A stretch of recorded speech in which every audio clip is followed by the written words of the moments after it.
बंदी छोड़ सतगुरु रामपाल जी परमेश्वर जी की जय हो।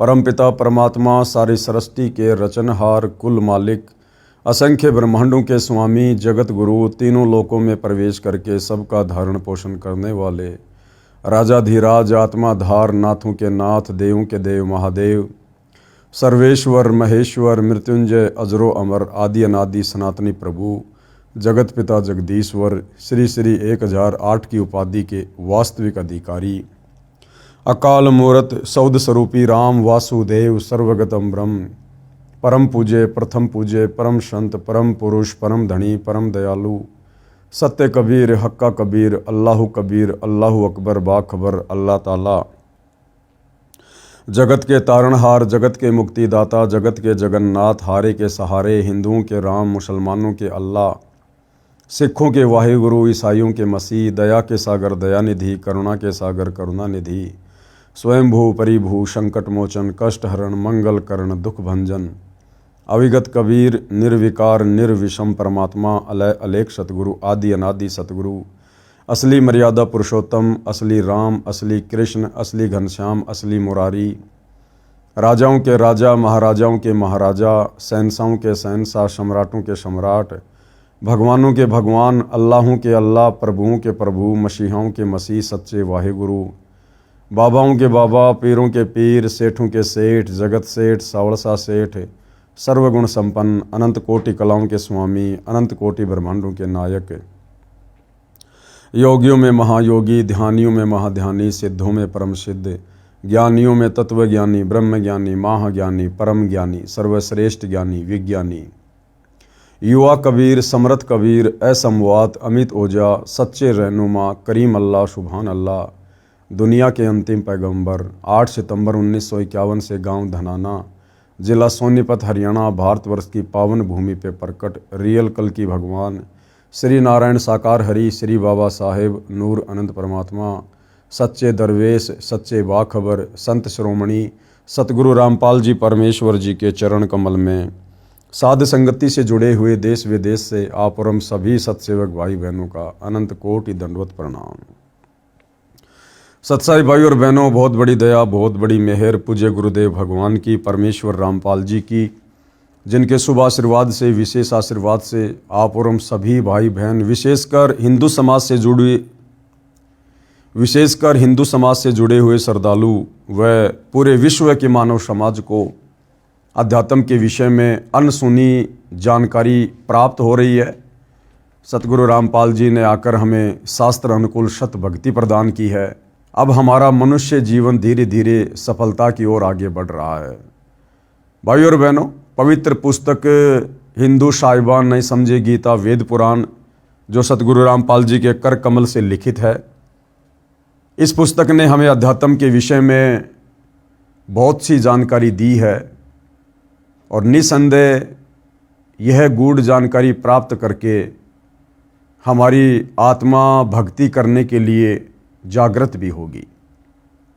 तो भाई और बहनों, सृष्टि रचना का टॉपिक चल रहा है कि सृष्टि की रचना कैसे हुई, ब्रह्मा विष्णु महेश की क्या स्थिति है, काल और दुर्गा की क्या स्थिति है, अन्य देवी देवताओं की भक्ति मार्ग में क्या स्थिति है, हम कौन हैं, कहाँ से आए हैं, क्यों जन्म रहे, क्यों मर रहे हैं, परमात्मा कौन है, कैसा है, कहाँ है, कैसे मिलेगा, कैसा दिखाई देता है, इन तमाम बातों की जानकारी हमें सृष्टि रचना को सुने और समझे बिना नहीं हो सकती है, क्योंकि सृष्टि रचना अध्यात्म का मूल है।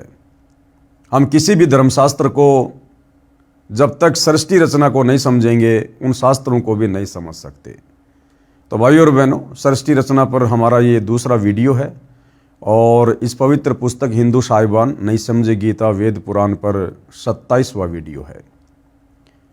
अभी तक हमने सृष्टि रचना में पढ़ा कि सबसे पहले परमात्मा अकेले थे, फिर उन्होंने 4 लोकों की रचना की, चारों लोकों में उन्होंने अपने 4 रूप धारण किए और वहाँ सिंहासन पर अलग अलग नामों से विराजमान हुए। फिर सतलोक में उन्होंने सृष्टि रचना की, सभी आत्माओं को उत्पन्न किया और किस प्रकार से फिर काल ब्रह्म ने, क्षर पुरुष ने 3 बार तप किया, तब के बदले परमात्मा ने उसे 21 ब्रह्मांड दिए। हम सभी आत्माएं किस प्रकार से उसके ऊपर आसक्त हुई और उसके बाद परमेश्वर ने सभी आत्माओं समेत काल ब्रह्म को 21 ब्रह्मांड के साथ सतलोक से 16 संकोश की दूरी पर निष्कासित कर दिया। और आज इस काल के 21 ब्रह्मांड में युगों युगों से आप और हम सभी आत्माएं ब्रह्मा विष्णु महेश से लेकर गधे कुत्ते सूअर तक अपने कर्म का दंड भोग रहे हैं। उसके बाद भाइयों और बहनों, अक्सर पुरुष को भी परमपिता परमेश्वर जी ने सतलोक से निष्कासित करके सतलोक के ही एक कोने में उसको 7 संग ब्रह्मांड देकर अलग से बैठा दिया। अब ये परब्रह्म कौन है, इसको परमात्मा ने सतलोक से क्यों निकाला, आज हम इस विषय पर आगे बढ़ेंगे। परब्रह्म के 7 संग ब्रह्मांडों की स्थापना कबीर परमेश्वर यानी कबीर देव ने आगे बताया कि परब्रह्म यानी अक्षर पुरुष ने अपने कार्य में गफलत की, क्योंकि यह मानसरोवर में सो गया, तथा जब परमेश्वर मैंने अर्थात कबीर साहिब ने उस सरोवर में अंडा छोड़ा तो अक्षर पुरुष यानी परब्रह्म ने उसे क्रोध से देखा। इन दोनों अपराधों के कारण 7 संग ब्रह्मांडों सहित सतलोक से बाहर कर दिया गया। अब भाइयों और बहनों, जो अक्षर पुरुष है परब्रह्म, उसने क्या गलती की, आप और हमने शिक्षा भी लेनी है। ये सृष्टि रचना शिक्षात्मक है। भाई ब्रह्म यानी काल ने तो गलती करी, उसने परमेश्वर की आज्ञा के विरुद्ध, क्योंकि कबीर परमात्मा ने अक्षर पुरुष को और क्षर पुरुष को दोनों को अचिंत के लोक में जाकर रहने का आदेश दिया था कि तुम तीनों भाई एक द्वीप में रहो। परंतु क्षर पुरुष यानी काल ने गलती की, उसने अलग से राज्य प्राप्ति के लिए तप करना शुरू कर दिया। उसने अपने परमात्मा के वचन की अवज्ञा की, जिस कारण से परमपिता परमेश्वर ने उसे सतलोक से बाहर निकाला। दूसरी गलती, उसने सतलोक में विषय वासनाओं के अधीन होकर और अपनी ही बहन के ऊपर, जो परमात्मा ने एक आत्मा को स्त्री रूप बनाकर और उस ब्रह्म के पास में छोड़ा था, जिसको अष्टंगी कहते हैं, दुर्गा कहते हैं, तो काल ने उसके साथ में बदतमीजी करनी चाहिए। और परमात्मा ने कहा कि भैया ऐसा दुष्कर्म करना तो दूर, सतलोक में यदि कोई सोचता है वो भी यहां रहने का अधिकारी नहीं है। जिस कारण से परमात्मा ने काल को और हम तमाम आत्माओं को, जिन्होंने काल के ऊपर आसक्ति व्यक्त की थी, परमेश्वर ने सतलोक से 7 संकोश की दूरी पर 21 ब्रह्मांडों समेत भेज दिया। ये तो उस काल की गलती थी, हम सभी आत्माओं की गलती थी। और पीछे से जो अक्षर पुरुष था, अक्षर पुरुष कौन, जिसको सृष्टि रचना में सहयोग के लिए अचिंत ने अपनी वचन शक्ति से उत्पन्न किया था, जो मानसरोवर में जाकर सो गया था, उसने क्या गलती करी? तो गुरुदेव भगवान कह रहे हैं कि उसकी सबसे पहले गलती तो ये थी कि यदि उसको अचिंत ने सृष्टि रचना में सहयोग के लिए उत्पन्न किया था, तो उसने सेवा में गफलत क्यों की? वो मानसरोवर में जाकर सो क्यों गया? ये उसकी सबसे पहली गफलत थी। यानी परमेश्वर के कार्य में आलस्य करना, गफलत करना, ये भी महापाप है, महादोष है। दूसरा, जब परमपिता परमेश्वर कबीर साहिब ने उसी मानसरोवर से जल लेकर एक अंडा बनाकर अपनी वचन शक्ति से उस अंडे में जो एक आत्मा प्रवेश की और मानसरोवर में अंडा छोड़ा, तो अंडे की गड़गड़ाहट से उसकी निंद्रा भंग हुई और उसने अंडे को गुस्से से देखा, क्रोध से देखा, जिस कारण से अंडा फूट गया। तो सतलोक में उसने गुस्सा किया, उसने क्रोध किया और उसको सजा मिली कि भैया आप सतलोक में रहने योग्य नहीं हैं। तो 2 गलतियां तो उसकी ये हुई, एक तो सेवा में उसने गफलत की, मानसरोवर में जाकर सो गया। दूसरा, उसने सतलोक में उसने गुस्सा किया, उसने गफलत की। अब भाई और बहनों, तरह तरह की शंकाएं मन में उत्पन्न होंगी कि भैया वो सतलोक कैसा जिसमें क्रोध भी है, क्रोध तो तमोगुण हो गया, सतलोक में तो तीनों गुण है ही नहीं।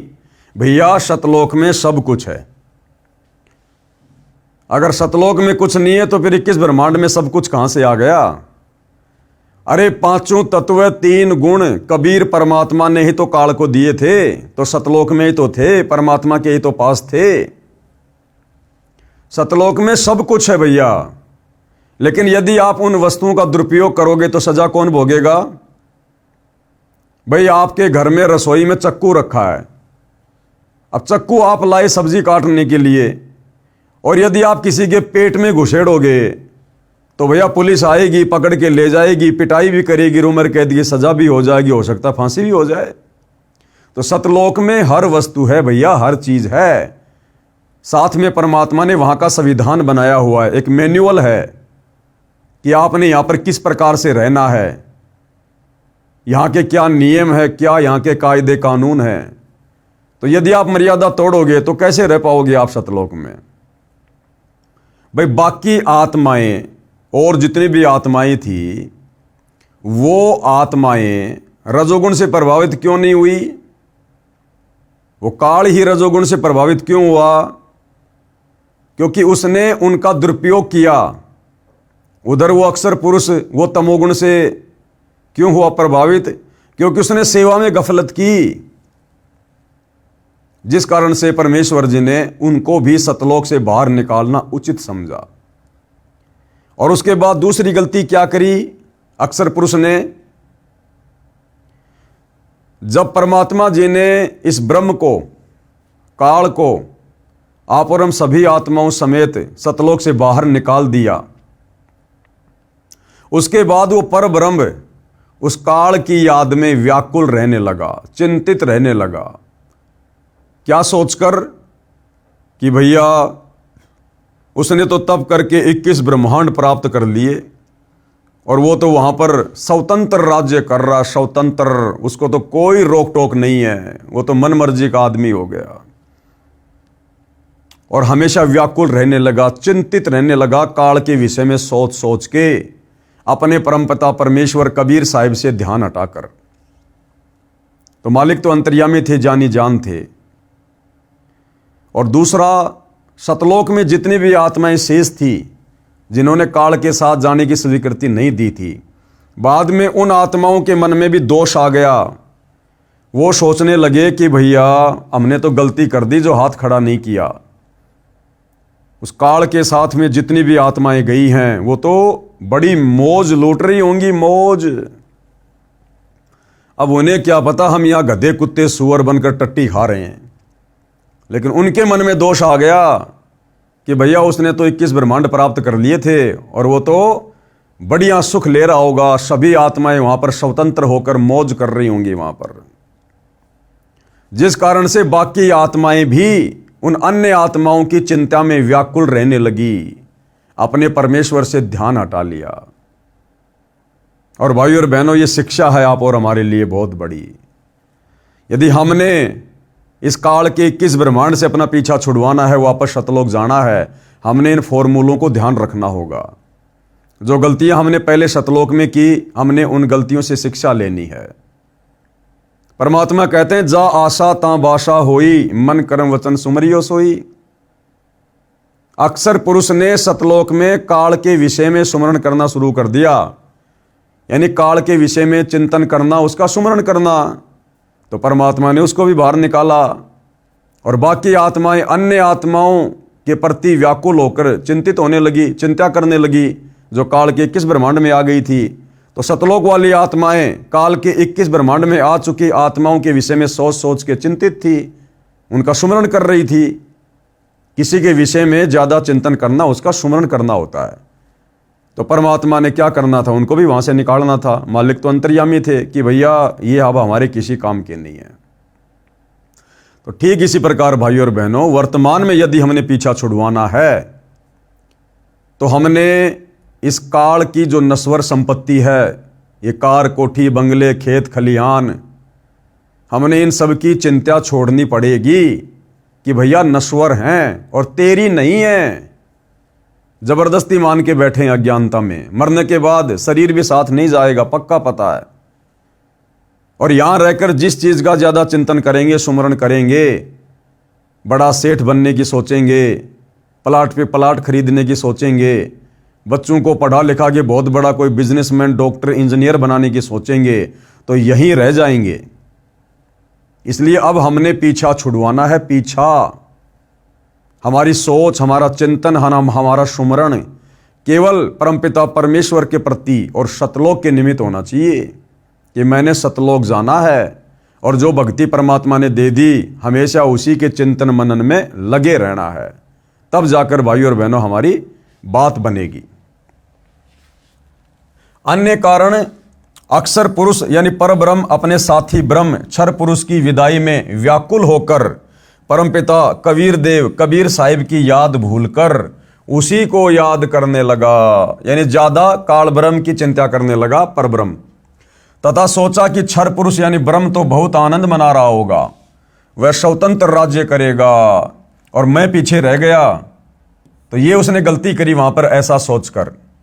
तथा अन्य कुछ आत्माएं जो परब्रह्म के साथ सात संग ब्रह्मांडों में जन्म मृत्यु का कर्मदंड भोग रही हैं, उन हंस आत्माओं की विदाई की याद में खो गई, जो ब्रह्म यानी काल के साथ 21 ब्रह्मांडों में फंसी है। तथा पूर्ण परमात्मा सुखदाई कबीर देव की याद बुला दी। भाई और बहनों, काल हमसे वही गलतियां करवाएगा जो गलतियां उसने हमसे सतलोक में करवाई, अपने ऊपर आसक्ति करवाकर। जब वो तप कर रहा था, हम सभी आत्माएं उसकी बकवाद के ऊपर आसक्त हो गई, अपने परमपिता परमेश्वर की तरफ ध्यान कम और उसकी बकवाद की तरफ ध्यान ज्यादा। वो आज भी यही बकवाद करवाएगा 21 ब्रह्मांड में, हमें यही फंसाए रखने के लिए। आप देख रहे हैं भाई और बहनों, वर्तमान में संगत में क्या हो रहा है। आज वर्तमान में संगत भक्ति कम और बकवाद ज्यादा कर रही है। करवा कौन रहा है? काल प्रेरणा से सतगुरु का परिवार, सतलोक आश्रम वाले कोऑर्डिनेटर भाई बंधु। आप जी देख रहे हैं जगह जगह ये सम्मान समारोह रखवा रहे हैं, बड़े बड़े टेंट लगाए जा रहे हैं, गांव वाले आ रहे हैं और गांव वाले नाच रहे हैं, कूद रहे हैं, वहां पर ढोलक पेटियों पर भजन गाए जा रहे हैं, शब्द गाए जा रहे हैं, संगत तालियां बजा रही है, खुश हो रही है संगत। दुनिया भर का पाखंड हो रहा है। कभी जाट आरक्षण में ले जाते हैं, कभी गुंडों की सीबीआई जांच में ले जाते हैं, कभी परशुराम की जयंती में संगत को ले जाते हैं, कभी किसी धरने पर, कभी किसी प्रदर्शन पर, कभी किसी मुख्यमंत्री की रैली में, कभी नरेंद्र मोदी की रैली में। तो ये काल भाई और बहनों धीरे धीरे परमात्मा का चिंतन सुमरण कम और फालतू की जो बकवाद हैं, जो भगत के काम की नहीं, उनमें भगत को ज्यादा लगा रहा है। ये धीरे धीरे हमारे अंदर मीठा जहर घोल रहा है, संगत को फिर से उन्हीं गलतियों की ओर ले जा रहा है। परमेश्वर कबीर देव के बार बार समझाने पर भी आस्था कम नहीं हुई। परब्रह्म अक्षर पुरुष ने सोचा कि मैं भी अलग स्थान प्राप्त करूं तो अच्छा रहे। मन में दोष आ गया कि मैं भी अलग से राज्य प्राप्त करूं। यह सोचकर राज्य प्राप्ति की इच्छा से, अब ध्यान देना भाई और बहनों, बड़े मतलब की चीज है, बड़े मतलब की चीज है। अक्षर पुरुष ने सोचा कि मैं भी अलग से स्थान प्राप्त करूं तो अच्छा रहे। यह सोचकर राज्य प्राप्ति की इच्छा से उसने क्या करना शुरू किया? सार नाम का जाप प्रारंभ किया।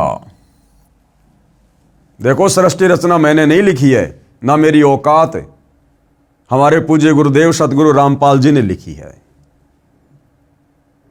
यह सतलोक की घटना है। अभी अक्षर पुरुष को सतलोक से निकाला नहीं है, बातचीत चल रही है आप और हमारी बातचीत के दौरान।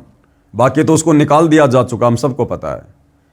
लेकिन जिस समय तक अक्षर पुरुष को सतलोक से निकाला नहीं था, उस समय अक्षर पुरुष क्या कर रहा था? यह सोचकर कि मैं भी अलग से राज्य प्राप्त करूंगा और काल की तरह मौज करूंगा, और क्या करने लगा? सार नाम का जाप प्रारंभ कर दिया, सार नाम का जाप। और भाई और बहनों, मैं पवन दास आप जियों को बार बार कई वीडियो बनाकर यह समझाता हुआ आ रहा हूं कि भाइयों और बहनों, वर्तमान में सतलोक आश्रम मैनेजमेंट हरियाणा के द्वारा सन 2014 बरवाला कांड के बाद जिस प्रकार से सतगुरु रामपाल जी के नाम की आड़ में डीवीडी से जो सारनाम दिया जा रहा है, जिसमें 3 मंत्र हैं, ओम सोहम सत्य कबीर, ये ओरिजिनल सारनाम नहीं है। ये वो सारनाम नहीं है जिस सारनाम को प्राप्त करके हम सतलोक जाएंगे। ओरिजिनल सारनाम सतगुरु रामपाल जी उसी हंस आत्मा को देंगे जो हंस आत्मा पूरी तरह से सतलोक के लिए तैयार हो जाएगी। अभी तक उन्होंने किसी को भी ओरिजिनल सारनाम नहीं दिया है, दिखाया भी नहीं है, देना तो बहुत दूर की बात है, क्योंकि अभी कोई योग्य ही नहीं हुआ, ना उनका बेटा, ना उनकी बेटी, ना उनकी पत्नी, ना उनके रिश्तेदार, ना कोई कोऑर्डिनेटर। अभी तक कोई योग्य हुआ ही नहीं है। सारनाम के योग्य बनाने के लिए परमात्मा ने साध संगति शुरू करवाई है। साध संगति में जो आत्माएं जिस प्रकार से गुरु को परमात्मा मानकर, ज्ञान को आधार बनाकर और सतलोक को टारगेट बनाकर भक्ति कर रही हैं, मर्यादाओं में रहकर संघर्ष करते हुए, तो परमेश्वर यहां से आत्माओं को तैयार कर रहे हैं। ये साध संगति ट्रेनिंग सेंटर है सारनाम के लिए। तो ध्यान देना भाइयों और बहनों, अक्सर पुरुष ने सतलोक में रहते रहते अलग से राज्य प्राप्ति के लिए और सारनाम का जाप शुरू किया। अब विचार करो भाइयों और बहनों, सारनाम किसका? कबीर परमात्मा का। तो वर्तमान में हमें जो सारनाम दिया जा रहा है, जो 3 मंत्र का है, तो उसमें पहला मंत्र है काल का ओम, दूसरा मंत्र है अक्षर पुरुष का, और तीसरा उसमें परमपिता परमात्मा का नाम है। तो सतलोक वाले सारनाम में और इस काल के लोक में वर्तमान में जो सारनाम आत्माएं जप रही हैं, उसमें तो रात दिन का अंतर है, रात दिन का अंतर। क्योंकि भाई सतलोक में रहकर हम काल का नाम क्यों जाप करेंगे?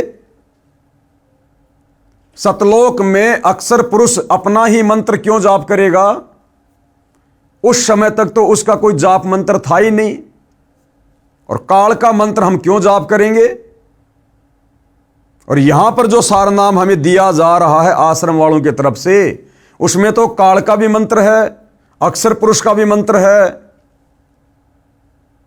तो ये जो सारनाम है ये कंप्लीट नहीं है। अगर हम परमेश्वर का नाम जपेंगे तो उसमें परमेश्वर का ही नाम होना चाहिए, अकेले का। कबीर परमात्मा का ही मंत्र होना चाहिए, साथ में काल का और अक्षर पुरुष का मंत्र हमारे किस काम का? हमने जाना सतलोक, और हम इन दोनों का मंत्र क्यों जाप करेंगे भाई? तो विचार करो, अक्षर पुरुष ने कौन से सारनाम का जाप करना प्रारंभ कर दिया? क्योंकि सतलोक में तो ओरिजिनल सारनाम है। सतलोक वाले सारनाम में तो काल का ओम मंत्र तो हो ही नहीं सकता, और ना इस अक्षर पुरुष का दूसरा मंत्र हो सकता जो कि तत् है। तो वो क्या जाप कर रहा था सारनाम में? वो सारनाम ओरिजिनल है। उस सारनाम के लिए साध संगति में ट्रेनिंग चल रही है, आत्माओं को योग्य बनाने के लिए। और जब तक वो ओरिजिनल सारनाम नहीं मिलेगा, हम कैसे पार हो जाएंगे? ये सोचकर राज्य प्राप्ति की इच्छा से सारनाम का जाप प्रारंभ कर दिया। इसी प्रकार अन्य आत्माओं ने जो परब्रह्म के साथ संग ब्रह्मांडों में फंसी हैं, सोचा कि वे जो ब्रह्म के साथ आत्माएं गई हैं, वे तो वहां मौज मस्ती मनाएंगे, और हम पीछे रह गए। उन तमाम आत्माओं के मन में भी दोष आ गया। परब्रह्म के मन में यह धारणा बनी कि क्षर पुरुष अलग होकर बहुत सुखी होगा। ये विचार कर अंतरात्मा से भिन्न स्थान प्राप्ति की ठान ली, मन में सोच लिया। परब्रह्म यानी अक्षर पुरुष ने हठ योग नहीं किया, उसने कोई तप नहीं किया, बस वैसे चिंतित रहने लगा और सारनाम का जाप करने लगा। परंतु केवल अलग राज्य प्राप्ति के लिए सहज ध्यान योग यानी विशेष कशक के साथ करता रहा। क्या? सारनाम का जाप। अलग स्थान प्राप्त करने के लिए पागलों की तरह विचरने लगा। खाना पीना भी त्याग दिया। अन्य कुछ आत्माएं जो पहले काल ब्रह्म के साथ गई आत्माओं के प्रेम में व्याकुल थी, वे अक्सर पुरुष के वैराग्य पर आसक्त होकर उसे चाहने लगी। बाकी आत्माओं ने भी वही गलती कर दी।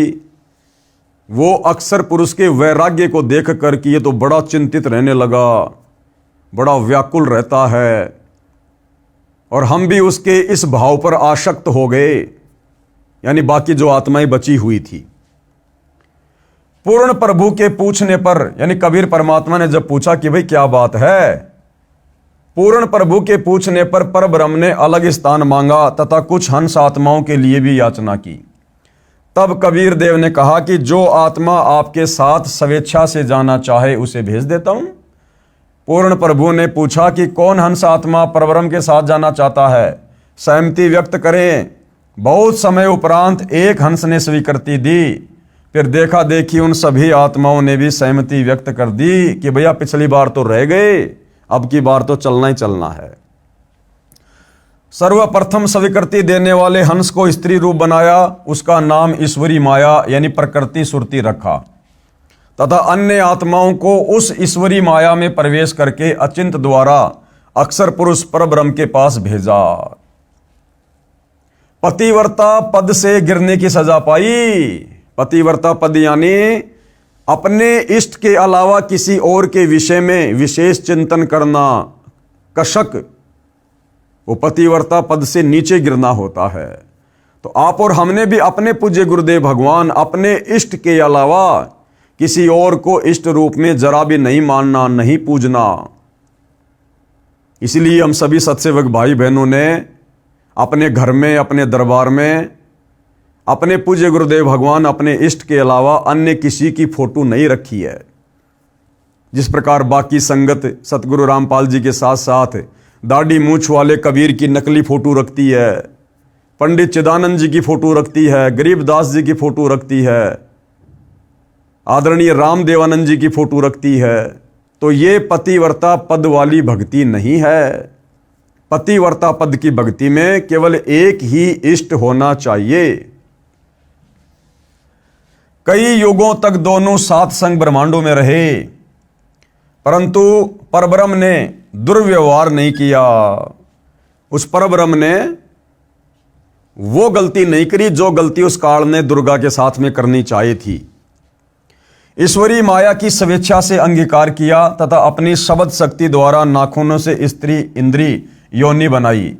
ईश्वरी देवी की सहमति से संतान उत्पन्न की। इसलिए परब्रह्म के लोक सात संग ब्रह्मांडों में प्राणियों को तपतशिला का कष्ट नहीं है तथा वहां पशु पक्षी भी इस काल ब्रह्म के लोक के देवताओं से अच्छे चरित्र युक्त हैं।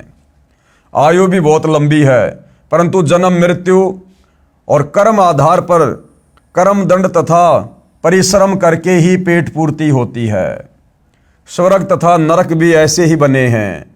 परब्रह्म यानी अक्षर पुरुष को सात संग ब्रह्मांड उसके इच्छा रूपी भक्ति ध्यान अर्थात सहज समाधि विधि से कि उसकी कमाई के प्रतिफल में प्रदान किए तथा सतलोक से भिन्न स्थान पर गोलाकार परिधि में बंद करके सात संग ब्रह्मांडों सहित अक्षर पुरुष व ईश्वरी माया को निष्कासित कर दिया। सतलोक में ही एक अन्य कोने में अक्षर पुरुष के सात संग ब्रह्मांडों को परमात्मा ने सेट कर दिया और इस प्रकार से सेट कर दिया कि वो वापस सतलोक नहीं आ सकते। कोई भी प्राणी, ना अक्षर पुरुष, ना वो ईश्वरी प्रकृति जो उसकी पत्नी है और ना उनके साथ गई हुई आत्माएं, वो वापस सतलोक में नहीं आ सकती जब तक परमात्मा ना चाहे। पूर्ण ब्रह्म यानी सत्य पुरुष असंख्य ब्रह्मांडों जो सतलोक आदि में हैं तथा ब्रह्म के 21 ब्रह्मांडों तथा परब्रह्म के सात संग ब्रह्मांडों का भी प्रभु मालिक है, अर्थात परमेश्वर कबीर देव कुल का मालिक है। यानी सारी सृष्टि को किसने रचा? सर्वप्रथम ऊपर के चार लोक, सतलोक, अलख लोक, अगम लोक, अनामी लोक कबीर परमात्मा ने रचे। फिर काल को 21 ब्रह्मांड किसने दिए? कबीर परमात्मा ने। फिर अक्षर पुरुष को सात संग ब्रह्मांड किसने दिए? कबीर परमात्मा ने। तो कुल का मालिक, सारी सृष्टि का मालिक, सबका सृजनहार कौन? कबीर परमेश्वर। श्री ब्रह्मा जी, श्री विष्णु जी तथा श्री शिव जी आदि के चार चार भुजाएं तथा 16 कलाएं हैं, तथा प्रकृति देवी यानी दुर्गा की 8 भुजाएं हैं तथा 64 कलाएं हैं। ब्रह्म यानी क्षर पुरुष की 1000 भुजाएं हैं तथा 1000 कलाएं हैं, तथा 21 ब्रह्मांडों का प्रभु है। परब्रह्म अक्षर पुरुष की 10,000 भुजाएं हैं तथा 10,000 ही कला है, तथा 7 संग ब्रह्मांडों का प्रभु है। और पूर्ण ब्रह्म यानी परम अक्षर पुरुष अर्थात सत्य पुरुष कबीर देव की असंख्यों भुजाएं, यानी परमात्मा चाहे तो कितनी बना ले, तथा असंख्य कलाएं हैं, तथा ब्रह्म के 21 ब्रह्मांड व परब्रह्म के 7 संग ब्रह्मांडों सहित असंख्य ब्रह्मांडों का स्वामी है। प्रत्येक प्रभु अपनी सर्व भुजाओं को समेट कर केवल 2 भुजाएं भी रख सकते हैं। जैसे काल की 1000 भुजा हैं, कम से कम वो 2 भुजा भी रख सकता है। अक्षर पुरुष की 10,000 भुजा हैं, कम से कम वो 2 भुजा भी बना सकता है। ब्रह्मा विष्णु महेश की 4 भुजा हैं, ये चाहे तो 2 भी रख सकते हैं, परंतु इसे ज्यादा नहीं बना सकते।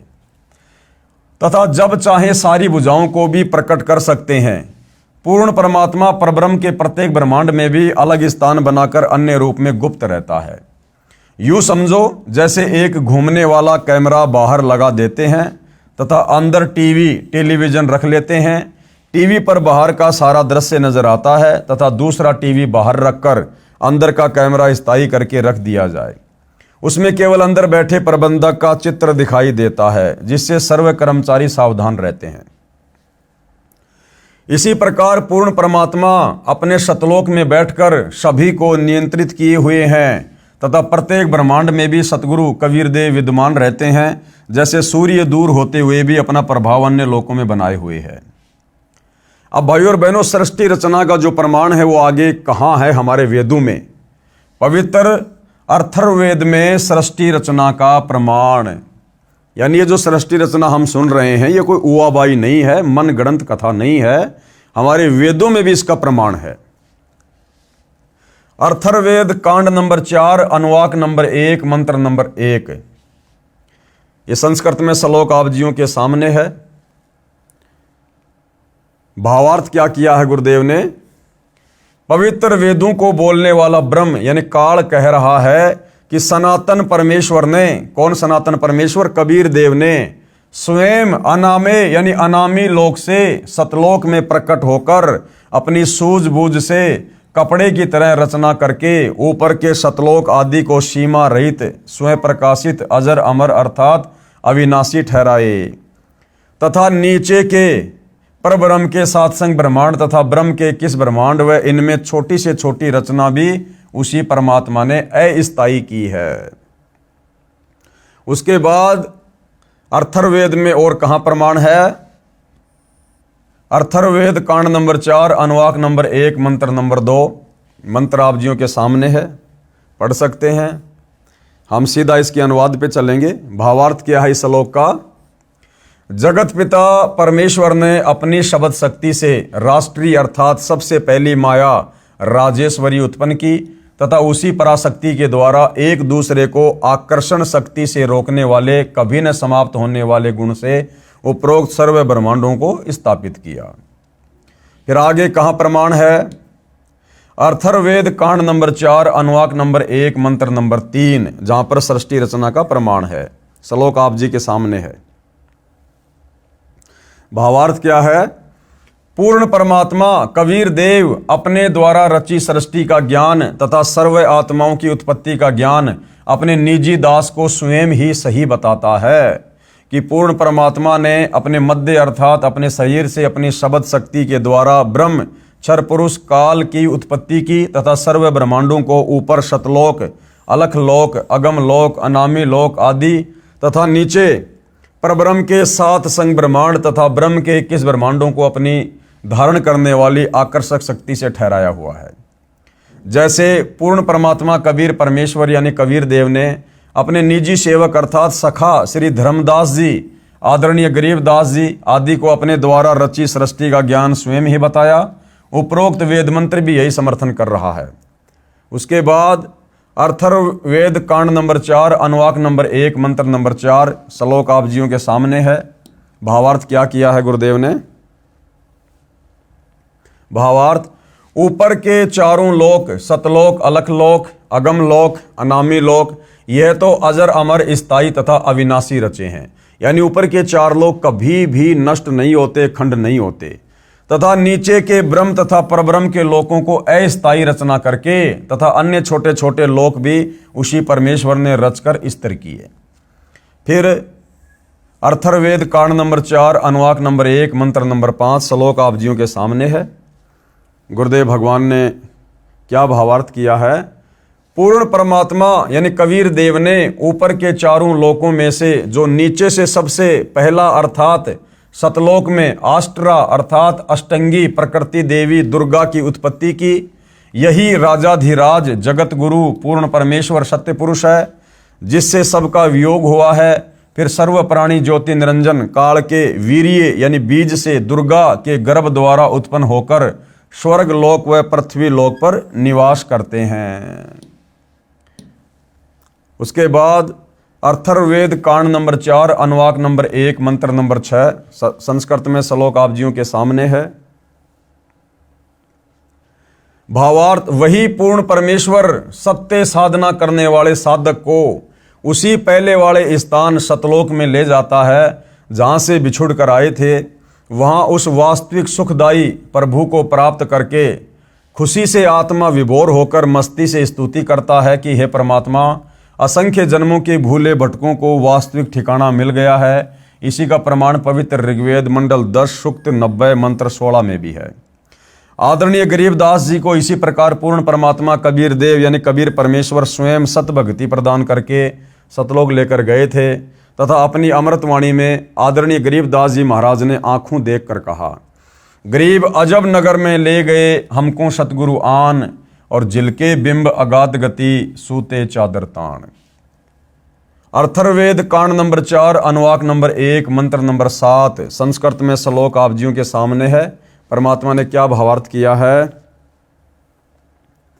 इस मंत्र में यह भी स्पष्ट कर दिया है कि उस परमेश्वर का नाम कबीर देव अर्थात कबीर परमेश्वर है, जिसने सर्व रचना की। जो परमेश्वर अचल अर्थात वास्तव में अविनाशी, गीता अध्याय 15 श्लोक नंबर 16 और 17 में भी प्रमाण है। जगत गुरु आत्माधार जो पूर्ण मुक्त होकर सतलोक गए हैं, उनको सतलोक ले जाने वाला, सर्व ब्रह्मांडों का रचनहार, काल ब्रह्म की तरह धोखा न देने वाला, ज्यों का त्यों वह स्वयं कबीर देव अर्थात कबीर प्रभु है। यही परमेश्वर सर्व ब्रह्मांडों व प्राणियों को अपनी शब्द शक्ति से उत्पन्न करने के कारण जनिता यानी माता भी कहलाता है, तथा पितरम पिता तथा बंधु भाई भी वास्तव में यही है, तथा देव यानी परमेश्वर भी यही है। इसलिए इसी कबीर देव कबीर परमेश्वर की स्तुति किया करते हैं। त्वें माता च पिता तमेव, तमेव बंधु च सखा तमेव, तमेव विद्या च द्रविणम तमेव, तमेव सर्व मम देव देव। इसी परमेश्वर की महिमा का पवित्र ऋग्वेद मंडल नंबर 1 सूक्त नंबर 24 में विस्तृत विवरण है। ऋग्वेद मंडल नंबर 10 सूक्त नंबर 90 मंत्र नंबर 1 संस्कृत में श्लोक आप जियों के सामने है। हम सीधा इसके भावार्थ पर चलते हैं। इस मंत्र में विराट यानी काल ब्रह्म का वर्णन है। गीता अध्याय 10 व 11 में भी इसी काल ब्रह्म का ऐसा ही वर्णन है। अध्याय 11 मंत्र नंबर 46 में अर्जुन ने कहा कि हे सहस्त्रा बाहु यानी हे 1000 भुजा वाले, आप अपने चतुर्भुज रूप में दर्शन दीजिए। यानी 1000 भुजा का स्वामी कौन है? ये काल, जिसके हजारों हाथ पैर, हजारों आंखें कान आदि हैं। वह विराट रूप काल प्रभु अपने अधीन सर्व प्राणियों को पूर्ण काबू करने अर्थात 20 ब्रह्मांडों को गोलाकार परिधि में रोककर स्वयं इनके ऊपर 21वें ब्रह्मांड में बैठा है। अब भाइयों और बहनों, पवित्र ऋग्वेद में सृष्टि रचना का प्रमाण कहाँ है? देखो भाइयों और बहनों, ये सृष्टि रचना है और परमेश्वर जी ने जैसी लिखी है वैसी हम आपको बता रहे हैं, दिखा रहे हैं, समझा रहे हैं। और जहाँ कोई ऐसी विशेष बात होगी समझाने के लायक और परमात्मा प्रेरणा करेंगे तो ही दास आपको समझाएगा, अन्यथा ये सृष्टि रचना है, इसको बार बार पढ़ना पड़ेगा। आपने देख लिया, अब बार बार आपको यूट्यूब पर गुरुदेव भगवान के मुख कमल से भी सुननी पड़ेगी, उनकी पुस्तकों में भी आपने बार बार इसको देखना पड़ेगा, तब जाकर हमारे दिलो दिमाग में ये बात बैठेगी। ऋग्वेद मंडल नंबर 10 सूक्त नंबर 90 मंत्र नंबर 2 संस्कृत में श्लोक आप जियों के सामने है और सृष्टि रचना के विषय में यह श्लोक क्या कह रहा है। इस मंत्र में परब्रह्म यानी अक्षर पुरुष का विवरण है, जो कुछ भगवान वाले लक्षणों से युक्त है, परंतु इसकी भक्ति से भी पूर्ण मोक्ष नहीं है, इसलिए इसे संदेह युक्त मुक्तिदाता कहा है। इसे कुछ प्रभु के गुणों युक्त इसलिए कहा है कि ये काल की तरह तपतशिला पर भूनकर नहीं खाता, परंतु इस परब्रह्म के लोक में भी प्राणियों को परिश्रम करके कर्म आधार पर ही फल प्राप्त होता है तथा अन्न से ही सर्व प्राणियों के शरीर विकसित होते हैं। जन्म तथा मृत्यु का समय भले ही काल यानी क्षर पुरुष से अधिक है, परंतु फिर भी उत्पत्ति प्रलय तथा 84 लाख योनियों में यातना बनी रहती है। ये परमेश्वर जी ने उस पेड़ का एक चित्र बनाकर हमें समझाया है कि सबसे ऊपर कबीर परमात्मा है जो गुप्त रहता है, जो कि भक्ति रूपी पेड़ की जड़ है, जहां से सारे ब्रह्मांडों को नीचे पोषण मिल रहा है। तो ये कबीर परमेश्वर जी हैं, ये इनका शतलोक समझ लीजिए, जहां बैठकर परमात्मा सबका धारण पोषण करते हैं। और इस पेड़ से बाहर जो ये तना है, ये है सात संग ब्रह्मांड का स्वामी अक्षर पुरुष, और उसके जस्ट नीचे जो ये टहनी है, जो ये डाली है, डार है, ये है 21 ब्रह्मांड का स्वामी काल। और फिर जो 3 टहनियां हैं, ये इस काल के 3 पुत्र हैं, रजगुण ब्रह्मा, सतगुण विष्णु, तमोगुण शिव जी। और इनके माध्यम से फिर परमात्मा ये पात रूप संसार, जितने भी पेड़ के पत्ते हैं, ये आप और हम सभी जीव आत्माएं हैं, जो ब्रह्मा विष्णु महेश के माध्यम से काल हमारे ऊपर कंट्रोल करता है। तो एक पेड़ के चित्र के माध्यम से परमेश्वर ने हमें सृष्टि रचना के विषय में समझाया है। भावार्थ क्या है? इस ऊपर के मंत्र 2 में वर्णित अक्षर पुरुष परब्रह्म की तो इतनी ही महिमा है, तथा वह पूर्ण पुरुष कबीर देव तो इससे भी बड़ा है, अर्थात सर्वशक्तिमान है तथा सर्व ब्रह्मांड उसी के अंश मात्र पर ठहरे हैं। इस मंत्र में 3 लोकों का वर्णन इसलिए है क्योंकि चौथा अनामे लोक अन्य रचना से पहले का है। यही 3 प्रभु क्षर पुरुष, अक्षर पुरुष तथा इन दोनों से अन्य परम अक्षर पुरुष का विवरण श्रीमद् भगवद गीता अध्याय 15 श्लोक नंबर 16 और 17 में है। अब इसी का प्रमाण आदरणीय गरीबदास साहिब जी कहते हैं कि गरीब जाके अर्ध रूम पर सकल पसारा, ऐसा पूर्ण ब्रह्म हमारा। अर्ध रूम यानी जिस परमात्मा कबीर जी के आधे बाल के ऊपर पूरी सृष्टि ठहरी हुई है, वो परमात्मा इतना सक्षम है। गरीब अनंत कोटि ब्रह्मांड का एक रति नहीं भार, सतगुरु पुरुष कबीर है कुल के सृजन हार। यानी परमात्मा ने सारी सृष्टि को रच दिया, असंख्य ब्रह्मांडों को रच दिया, लेकिन परमात्मा जी के लिए उन ब्रह्मांडों का संचालन करना, उनको चलाना, रति भर भी भार उनके ऊपर नहीं है। उनकी वचन शक्ति से सब कुछ चलायमान है। इसी का प्रमाण आदरणीय दादू साहिब जी कह रहे हैं कि जिन मोको निज नाम दिया सोई सतगुरु हमार, और दादू दूसरा कोई नहीं कबीर सृजन हार। यानी कबीर ही परमात्मा है, वह कबीर जो कलयुग में 650 साल पहले जुलाई की भूमिका करके गए थे, एक धाणक के बेटे की भूमिका करके गए थे, आदरणीय धर्मदास जी से कबीर सागर 5वां वेद लिखवा कर गए थे।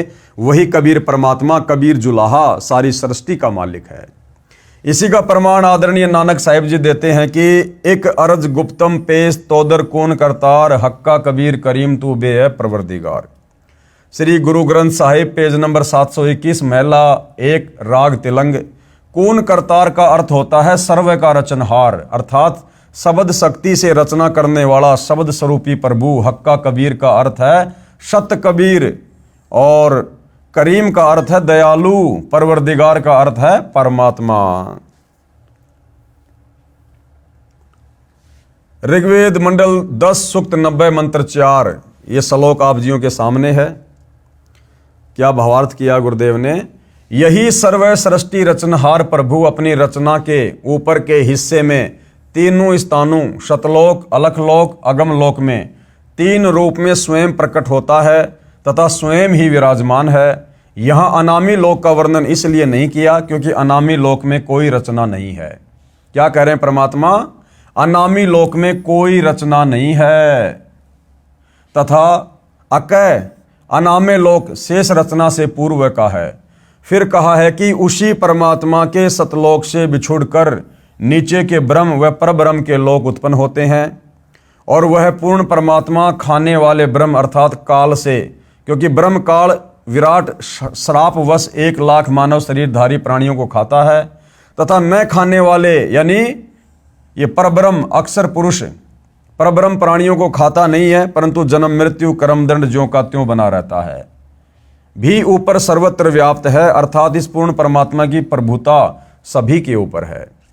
कबीर परमेश्वर ही कुल का मालिक है जिसने अपनी शक्ति को सर्व के ऊपर फैलाया है। जैसे सूर्य अपने प्रकाश को सभी के ऊपर फैलाकर प्रभावित करता है, ऐसे पूर्ण परमात्मा ने अपनी शक्ति रूपी रेंज क्षमता को सर्व ब्रह्मांडों को नियंत्रित रखने के लिए छोड़ा हुआ है। जैसे मोबाइल फोन का टावर एक देशीय होते हुए अपनी शक्ति अर्थात मोबाइल फोन की रेंज क्षमता चारों ओर फैलाए रहता है, इसी प्रकार पूर्ण प्रभु ने अपनी निराकार शक्ति सर्वव्यापक की है जिससे पूर्ण परमात्मा सर्व ब्रह्मांडों को एक स्थान पर बैठकर नियंत्रित रखता है। इसी का प्रमाण आदरणीय गरीबदास जी महाराज दे रहे हैं अमृतवाणी राग कल्याण में। 3 चरण चिंतामणि साहिब शेष बदन पर छाए और माता पिता कुल न बंधु ना कीने जननी जाए। मंडल नंबर 10 सूक्त 90 मंत्र 5।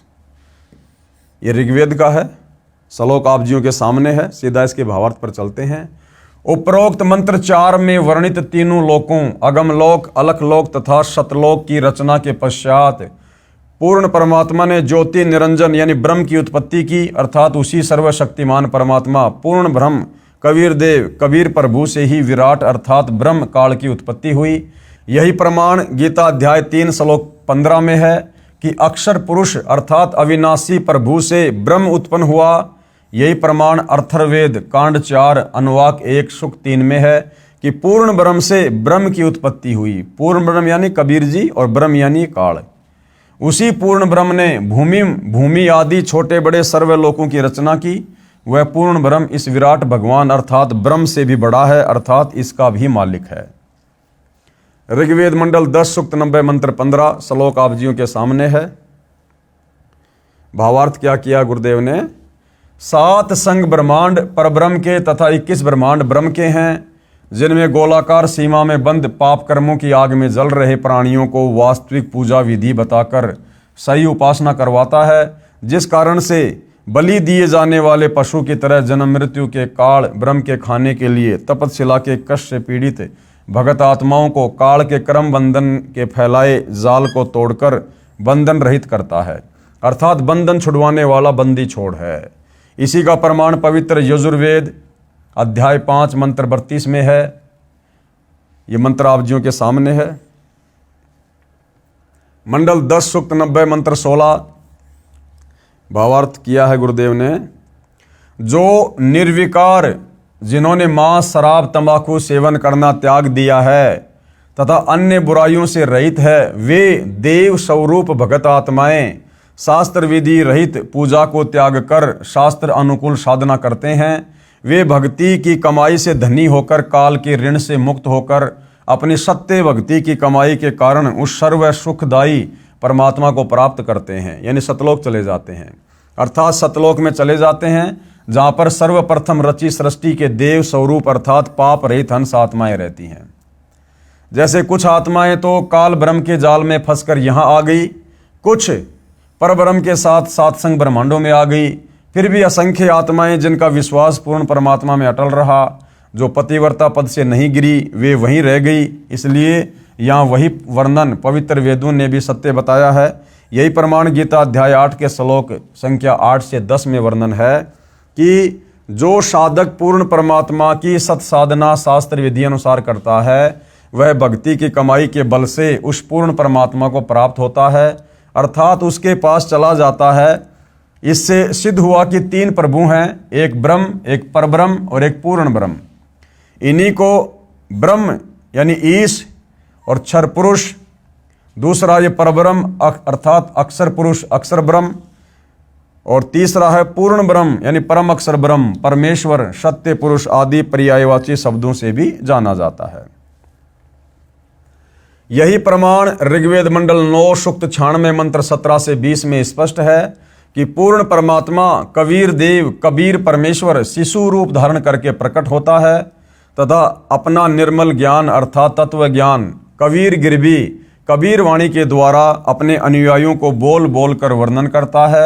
वह कबीर देव यानी कबीर परमेश्वर ब्रह्म क्षर पुरुष के धाम तथा परब्रह्म अक्षर पुरुष के धाम से भिन्न जो पूर्ण ब्रह्म परम अक्षर पुरुष का तीसरा रित धाम सतलोक है, उसमें आकार में विराजमान है तथा सतलोक से चौथा अनामी लोक है, उसमें भी यही कबीर देव कबीर परमेश्वर अनामी पुरुष रूप में मनुष्य सदृश आकार में विराजमान है।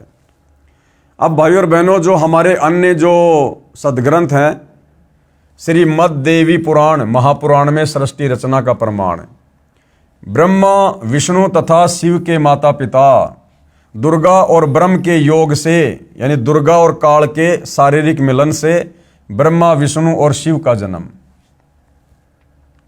पवित्र श्री देवी महापुराण तीसरा स्कंद अध्याय 1 और 3 गीता प्रेस गोरखपुर से प्रकाशित, अनुवादकर्ता श्री हनुमान प्रसाद पोदार तथा चिमनलाल गोस्वामी जी, पेज नंबर 114 से। पेज नंबर 114 से 118 तक विवरण है कि कितने ही आचार्य भवानी को संपूर्ण मनोरथ पूर्ण करने वाली बताते हैं। वह प्रकृति कहलाती है यानी दुर्गा, तथा ब्रह्म यानी काल के साथ अभेद संबंध है क्योंकि वो उसकी पत्नी है। जैसे पत्नी को अर्धांगिनी भी कहते हैं, अर्थात दुर्गा ब्रह्म काल की पत्नी है। एक ब्रह्मांड की सृष्टि रचना के विषय में राजा श्री परीक्षित के पूछने पर श्री व्यास जी ने बताया कि मैंने श्री नारद जी से पूछा था कि हे देवर्षि, इस ब्रह्मांड की रचना कैसे हुई। मेरे इस प्रश्न के उत्तर में श्री नारद जी ने कहा कि मैंने अपने पिता श्री ब्रह्मा जी से पूछा था कि हे पिता श्री, इस ब्रह्मांड की रचना आपने की या श्री विष्णु जी इसके रचयिता है या शिव जी ने रचा है, सच सच बताने की कृपया करें। तब मेरे पूज्य पिता श्री ब्रह्मा जी ने बताया कि बेटा नारद, मैंने अपने आप को कमल के फूल पर बैठा पाया था, मुझे ज्ञान नहीं इस अगाध जल में मैं कहाँ से उत्पन्न हो गया। यानी हम जिस ब्रह्मा जी को सृष्टि का रचयिता मान रहे थे अज्ञानता में, जब ब्रह्मा जी के बेटे नारद ने यही सवाल किया सृष्टि रचना के विषय में, तो नारद जी कहते हैं कि बेटा मुझे नहीं पता, मैंने जब होश संभाला, मेरी जब आंखें खुली, मैं होश में आया तो मैं तो समुद्र के ऊपर पानी के ऊपर कमल के फूल पर बैठा हुआ था। मुझे नहीं पता ये किसने ये जल बनाया, किसने कमल का फूल बनाया, किसने मुझे बनाया। मुझे ज्ञान नहीं इस अगाध जल में मैं कहाँ से उत्पन्न हो गया। तो ब्रह्मा जी को तो खुद की उत्पत्ति का नहीं पता। 1000 वर्ष तक मैं इस पृथ्वी का अन्वेषण करता रहा यानी घूमता रहा, कहीं जल का और छोर नहीं पाया। फिर आकाशवाणी हुई कि तप करो, काल ने आकाशवाणी कर दी तप करो। फिर 1000 वर्ष तक तप किया। फिर सृष्टि रचने की आकाशवाणी हुई। इतने में मधु और कैटब नाम के 2 राक्षस आए। उनके भय से मैं कमल का डंठल पकड़कर नीचे उतरा। अब ब्रह्मा जी से पहले तो काल ने मधु और कैटब रच दिए राक्षस। वहां भगवान विष्णु जी से सैया पर अचेत पड़े थे। उनमें से एक स्त्री भूत की तरह प्रवेष्ट दुर्गा निकली। वह आकाश में आभूषण पहने दिखाई देने लगी। तब भगवान विष्णु होश में आए। अब मैं तथा विष्णु जी 2 थे। इतने में भगवान शंकर भी आ गए। दुर्गा ने तीनों को इकट्ठा कर दिया। देवी ने हमें विमान में बैठाया तथा ब्रह्मलोक में ले गई। वहां एक ब्रह्मा, एक विष्णु तथा एक शिव और देखा। फिर एक देवी देखी। उसे देखकर विष्णु जी ने विवेक पूर्वक निम्न वर्णन किया। ब्रह्म काल ने भगवान विष्णु को चेतना प्रदान कर दी। उसको अपने बाल्यकाल की याद आई, तब बचपन की कहानी सुनाई। अब विष्णु जी क्या बोले,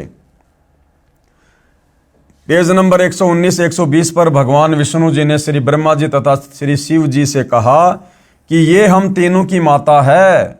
यही जगत जननी प्रकृति देवी है। मैंने इस देवी को तब देखा था जब मैं छोटा सा बालक था, ये मुझे पालने में झुला रही थी। तीसरा स्कंद पेज नंबर 123 पर श्री विष्णु जी ने श्री दुर्गा जी की स्तुति करते हुए कहा, तुम शुद्ध स्वरूपा हो, ये सारा संसार तुम्ही से उद्भासित हो रहा है। मैं यानी विष्णु, ब्रह्मा और शंकर हम सभी तुम्हारी कृपा से विद्यमान हैं। हमारा आविर्भाव यानी जन्म और तिरोभाव यानी मृत्यु हुआ करता है, अर्थात हम तीनों देवता नाशवान हैं, केवल तुम ही नित्य हो, अविनाशी हो, जगत जननी हो, प्रकृति देवी हो।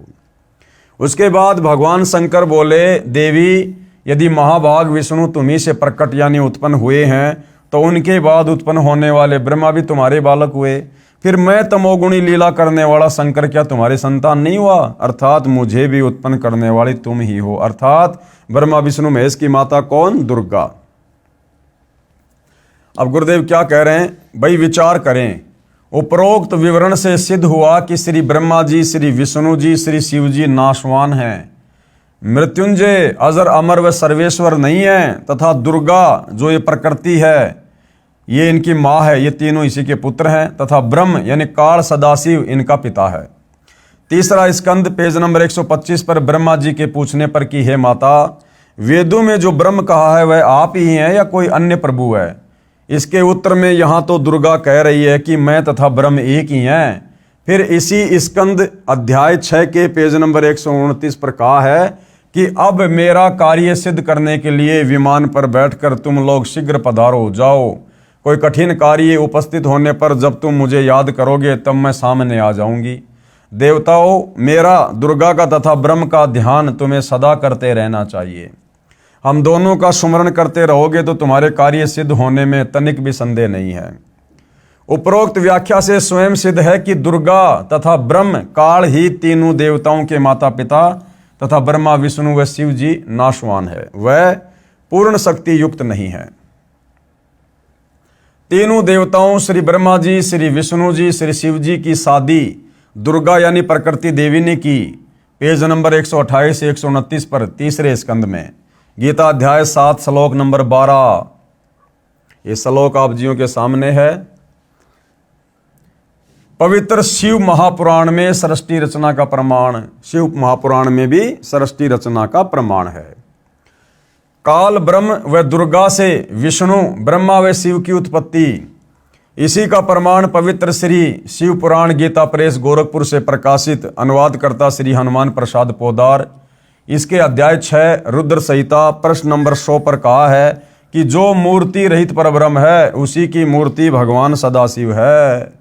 इनके शरीर से एक शक्ति निकली, वह शक्ति अंबिका, प्रकृति, दुर्गा, त्रिदेव जननी, श्री ब्रह्मा जी, श्री विष्णु जी तथा श्री शिव जी को उत्पन्न करने वाली माता कहलाई, जिसकी 8 भुजाएं हैं। वे जो सदाशिव हैं उन्हें शिव, शंभु और महेश्वर भी कहते हैं।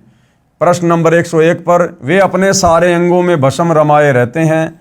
उन काल रूपी ब्रह्म ने एक शिवलोक नामक क्षेत्र का निर्माण किया, फिर दोनों ने पति पत्नी का व्यवहार किया, जिससे एक पुत्र उत्पन्न हुआ, उसका नाम विष्णु रखा। शिव पुराण पेज नंबर 102 पर।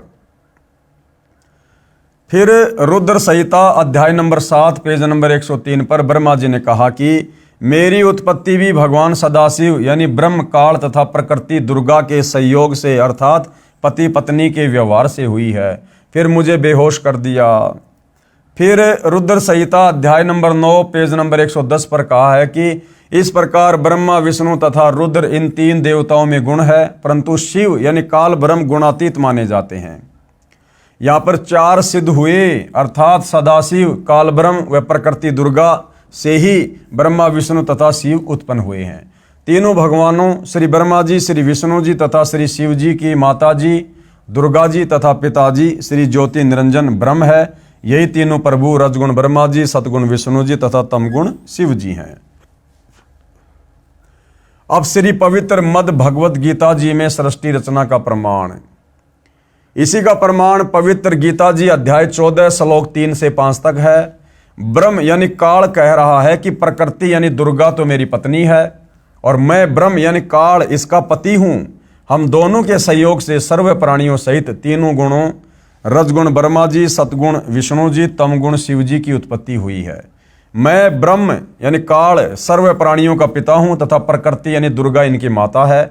मैं इसके पेट में बीज स्थापना करता हूं जिससे सर्व प्राणियों की उत्पत्ति होती है। प्रकृति यानी दुर्गा से उत्पन्न तीनों गुण रजगुण ब्रह्मा, सतगुण विष्णु तथा तमगुण शिव जीव को कर्म आधार से शरीर में बांधते हैं। यही प्रमाण अध्याय 15 श्लोक 1 से 4 तथा 16 और 17 में भी है। गीता अध्याय नंबर 15 श्लोक 1 उद्धर्व मूलम अधैशाखम अश्वत्थम प्राहु अव्ययम छंदासी यस्य प्रणानी ये तम वेद स वेदविद। क्या भावार्थ किया गुरुदेव ने। फिर गीता अध्याय 15 श्लोक नंबर 2 है। गीता अध्याय 15 श्लोक नंबर 3 श्लोक आप जियों के सामने है। सृष्टि रचना के विषय में ब्रह्मा विष्णु महेश के माता पिता काल और दुर्गा हैं इनके विषय में। गीता अध्याय 15 श्लोक नंबर 4। फिर गीता अध्याय नंबर 15 श्लोक नंबर 16 दुवमो इमो पुरुषों लोके यानी इस संसार में दो भगवान प्रसिद्ध हैं, क्षर और अक्षर। क्षर च अक्षर, क्षर सर्वाणी भूतानी कूटस्थ अक्षर उच्चरते, और इनके लोकों में रहने वाले जितने भी जीव हैं वो भी नाशवान हैं। गीता अध्याय नंबर 15 श्लोक नंबर 17 उत्तम पुरुष तु अन्य परमात्मा इति उदाहरत ये लोक तरम अवश्य विवर्ति अवैश्वरे। भावार्थ गीता ज्ञान दाता प्रभु ने केवल इतना ही बताया है कि यह संसार उल्टे लटके वृक्ष तुल्य जानो। ऊपर जड़ें, मूल तो पूर्ण परमात्मा है और नीचे टहनियां आदि अन्य हिस्से जानो। इस संसार रूपी वृक्ष के प्रत्येक भाग का भिन्न भिन्न विवरण जो संत जानता है वह तत्वदर्शी संत है, जिसके विषय में गीता अध्याय 4 श्लोक नंबर 34 में कहा है। गीता अध्याय 15 श्लोक नंबर 2 और 3 में केवल इतना ही बताया है कि 3 गुण रूपी शाखा है। यहाँ विचार काल में अर्थात गीता में आपको मैं गीता का ज्ञानदाता पूर्ण जानकारी नहीं दे सकता, क्योंकि मुझे इस संसार की रचना के आदि व अंत का ज्ञान नहीं है। क्योंकि भाई और बहनों, जो अक्षर पुरुष है, अक्षर पुरुष को उस समय निकाला गया था जब पहले परमात्मा ने काल को सतलोक से निकाल दिया था। उसके बाद परमात्मा ने अक्षर पुरुष को 7 संग ब्रह्मांड दिए थे। तो काल गीता का ज्ञान देते समय कह रहा है कि भैया संसार रूपी पेड़ की यानी सारी सृष्टि रचना की पूरी जानकारी मुझे भी नहीं है। उसके लिए गीता अध्याय 4 श्लोक नंबर 34 में कहा है कि किसी तत्वदर्शी संत से उस पूर्ण परमात्मा का ज्ञान जानो। इस गीता अध्याय 15 श्लोक 1 में उस तत्वदर्शी संत की पहचान बताई है कि वह संसार रूपी वृक्ष के प्रत्येक भाग का ज्ञान कराएगा। तो आज उस संसार रूपी वृक्ष के प्रत्येक भाग का ज्ञान सतगुरु रामपाल जी ने करवाया है। उसी से पूछो। गीता अध्याय 15 के श्लोक 4 में कहा है कि उस तत्वदर्शी संत के मिल जाने के पश्चात उस परम पद परमेश्वर की खोज करनी चाहिए, अर्थात उस तत्वदर्शी संत के बताए अनुसार साधना करनी चाहिए, जिससे पूर्ण मोक्ष अनादि मोक्ष प्राप्त होगा। गीता अध्याय 15 श्लोक 16-17 में स्पष्ट किया है कि 3 प्रभु हैं। एक क्षर पुरुष है यानी ब्रह्म ये काल, दूसरा अक्षर पुरुष यानी परब्रह्म, और तीसरा परम अक्षर पुरुष यानी पूर्ण ब्रह्म कबीर देव।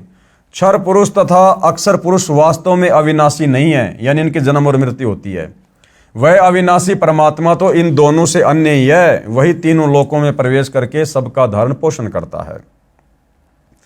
उपरोक्त श्रीमद् भगवद गीता अध्याय 15 श्लोक 1 से 4 तथा 16-17 में यह प्रमाणित हुआ कि उल्टे लटके हुए संसार रूपी वृक्ष की मूल अर्थात जड़ तो परम अक्षर ब्रह्म अर्थात पूर्ण ब्रह्म है, जिससे पूर्ण वृक्ष का पालन होता है, तथा वृक्ष का जो हिस्सा पृथ्वी के तुरंत बाहर जमीन के साथ दिखाई देता है वह तना होता है, उसे अक्षर पुरुष अर्थात परब्रह्म जानो। उस तने से ऊपर चलकर अन्य मोटी डार निकलती है, उनमें से एक डार को ब्रह्म अर्थात क्षर पुरुष जानो, तथा उसी डार से अन्य 3 शाखाएं निकलती हैं, उन्हें ब्रह्मा विष्णु महेश जानो, तथा शाखाओं के आगे पत्ते रूप में सांसारिक प्राणी जानो। उपरोक्त गीता अध्याय 15 श्लोक 16-17 में स्पष्ट है कि क्षर पुरुष अर्थात ब्रह्म तथा अक्षर पुरुष अर्थात परब्रह्म तथा इन दोनों के लोकों में जितने प्राणी हैं उनके स्थूल शरीर तो नाशवान है तथा जीवात्मा अविनाशी है। अर्थात उपरोक्त दोनों प्रभु व इनके अंतर्गत सर्व प्राणी नाशवान हैं। भले ही अक्षर पुरुष यानी परब्रह्म को अविनाशी कहा है, परंतु वास्तव में अविनाशी परमात्मा तो इन दोनों से अन्य है। वह तीनों लोकों में प्रवेश करके सबका पालन पोषण करता है उपरोक्त विवरण में 3 प्रभुओं का भिन्न भिन्न विवरण दिया है।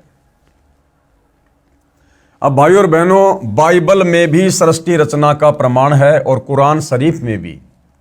पवित्र बाइबल तथा पवित्र कुरान शरीफ में सृष्टि रचना का प्रमाण, इसी का प्रमाण पवित्र बाइबल में तथा पवित्र कुरान शरीफ में भी है। कुरान शरीफ में पवित्र बाइबल का भी ज्ञान है, इसलिए इन दोनों पवित्र सदग्रंथों ने मिलजुल कर प्रमाणित किया है कि कौन तथा कैसा है सृष्टि रचनहार तथा उसका वास्तविक नाम क्या है। बाइबल में कहाँ लिखा है? पवित्र बाइबल उत्पत्ति ग्रंथ नंबर 2 उसके अध्याय 1:20 और 2:5 पर, 6वां दिन प्राणी और मनुष्य अन्य प्राणियों की रचना करके फिर परमेश्वर ने कहा हम मनुष्यों को अपने स्वरूप के अनुसार अपनी समानता में बनाएं। क्या कहा परमात्मा ने?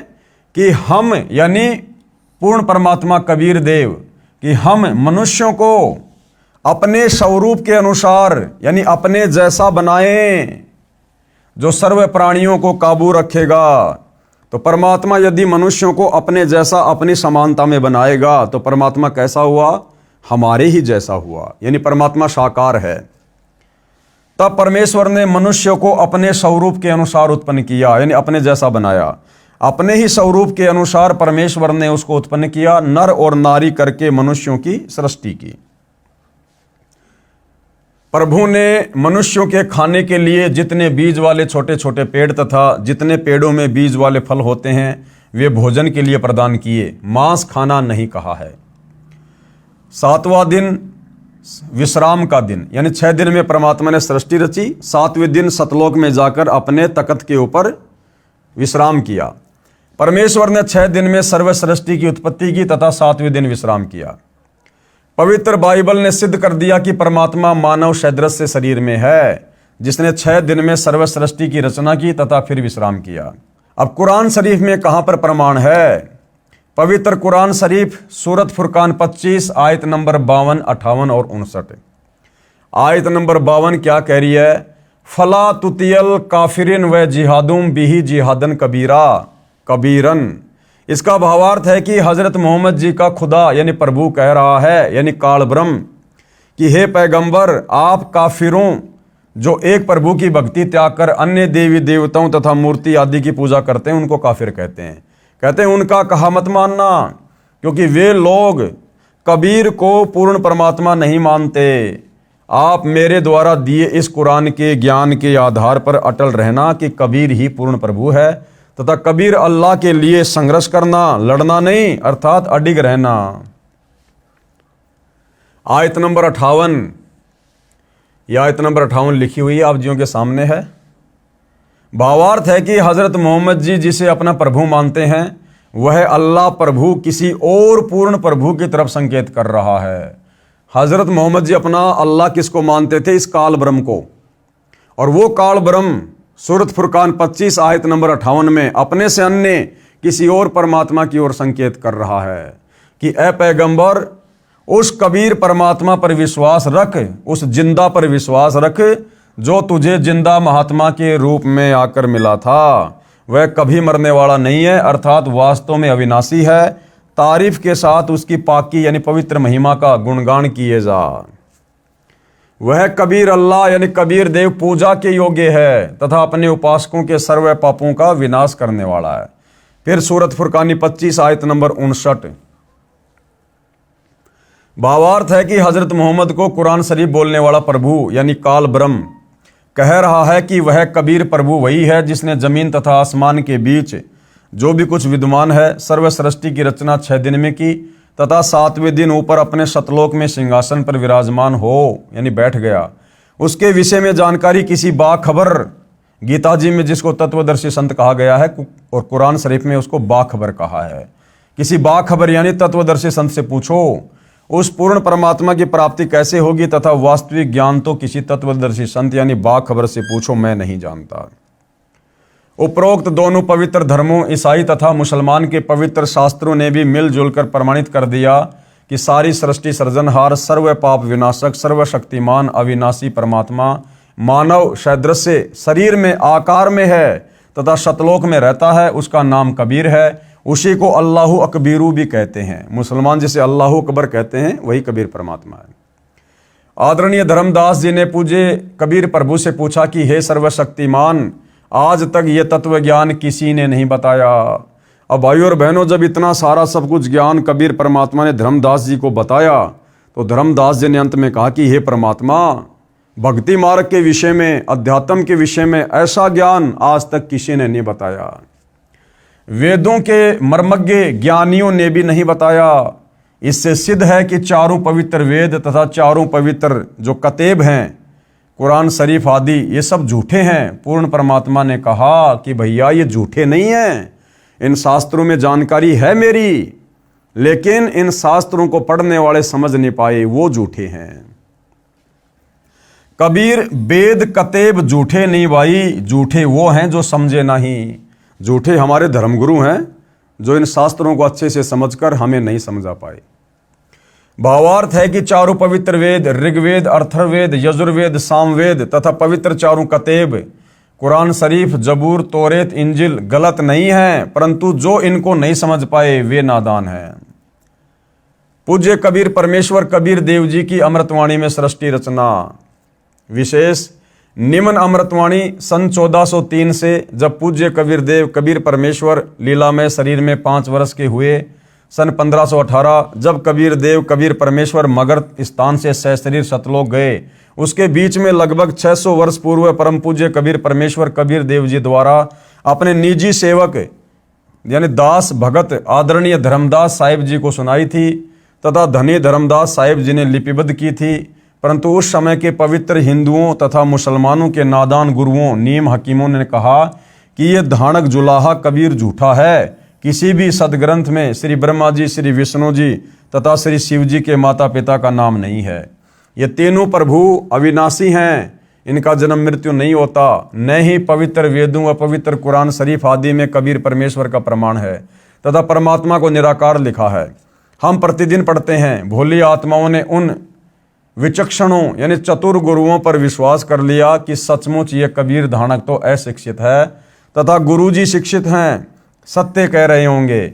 आज वही सच्चाई प्रकाश में आ रही है तथा अपने सर्व पवित्र धर्मों के पवित्र सदग्रंथ साक्षी हैं।